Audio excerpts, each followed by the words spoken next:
A is 40% less efficient than B। That means अगर B की efficiency अगर 100 जितनी है, ओके, सो A की एफिशिएंसी 40% लेस यानी 60 हो जाएगी। ओके, तो A और B का एफिशिएंसी का रेशियो कितना आ जाएगा? 3:5।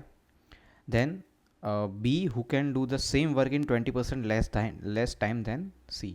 ओके, तो यहाँ पे टाइम का दिया है, ठीक है। तो C अगर कोई काम करने में 100 जितना टाइम लगाता है, तो B वही काम करने में 20% लेस यानी 80 जितना काम लगेगा। ओके, सो B और C का रेशियो क्या हो जाएगा? 4/5। नाउ हियर ये टाइम का रेशियो है। ओके, तो इनका एफिशिएंसी का रेशियो क्या हो जाएगा? बी और सी का एफिशिएंसी का रेशियो, अगर टाइम का रेशियो 4/5 है तो एफिशिएंसी का रेशियो 5/4 हो जाएगा। This is efficiency. Okay, now हमें A/B पता है, that is 3/5 and B and C 5/4। तो A/B/C कितना हो जाएगा? A/B/C equals to 3/5/4। Alright, now बोला गया है A/B together can complete 80% of the work in 12 days.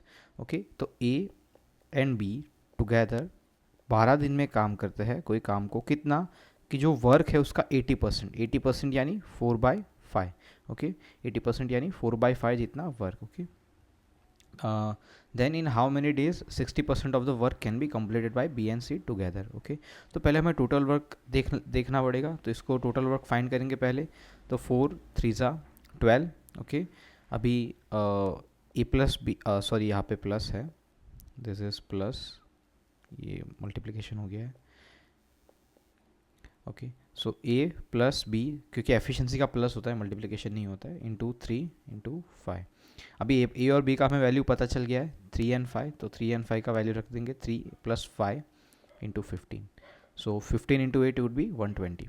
तो हमारा वर्क 120 जितना है। ओके, और 120 का 60%, ओके 60% यानी होता है 60% आप निकालोगे तो होता है 3/5। ओके, सो 120 इंटू 3/5 जितना वर्क, 60% ऑफ द वर्क है। ओके, 60% ऑफ वर्क बोला गया है। ओके, तो वर्क हमारा 120 और 60% यानी 3/5। अभी इतना work b and c together complete कर रहे हैं। Okay, so b and c का टुगेदर एफिशिएंसी कितना हो जाएगा? 5 + 4 9।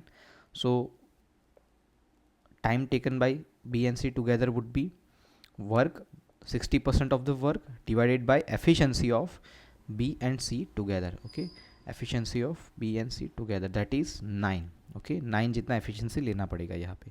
नाउ यहाँ पे हम इसको सिंप्लीफाई करेंगे। सो सिंप्लीफाई करने पे 3 3 9, 5 3 15, 8 ओके, तो ये 120 हो जाएगा। तो हमारा टाइम आएगा 8 days।